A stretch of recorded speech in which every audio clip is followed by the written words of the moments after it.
Hello అండి, అందరికీ నమస్తే. నేను ఈరోజు వేడివేడి అన్నంలోకి పుదీనా కొబ్బరి పచ్చడి చేస్తున్నానండి.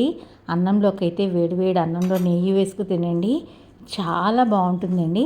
చాలామందికి పుదీనా ఫ్లేవర్ నచ్చదు, కానీ ఇలా చేసి పెట్టండి, చాలా ఇష్టంగా తింటారు. ముందుగా స్టవ్ మీద కడాయి పెట్టుకుని ఆయిల్ వేసుకుని ఇంగువ వేసుకోవాలి. అలాగే 2 టేబుల్ స్పూన్ల మినపప్పు వేసుకోండి. 1 టేబుల్ స్పూన్ ధనియాలు, 1/2 టీ స్పూన్ జీలకర్ర వేసి వేయించుకోవాలి. తర్వాత 1 అరకప్పు పల్లీలు వేసుకోండి.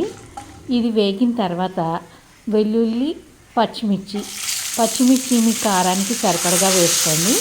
ఇది వేగిన తర్వాత పుదీనా, 1 కట్ట పుదీనా వేస్తున్నాను నేను. కొద్దిగా చింతపండు వేసి మగ్గించుకోవాలి. ఇది మగ్గిన తర్వాత కొద్దిగా సాల్ట్, అలాగే తురిమిన పచ్చి కొబ్బరి వేసి జస్ట్ వేయించేసి స్టవ్ ఆఫ్ చేసేయాలి. కొబ్బరి ఎక్కువ వేగాల్సిన అవసరం లేదు. చల్లారిన తర్వాత మనం మిక్సీ పట్టుకోవడమే. ఇది రోట్లో కూడా చేసుకోవచ్చండి.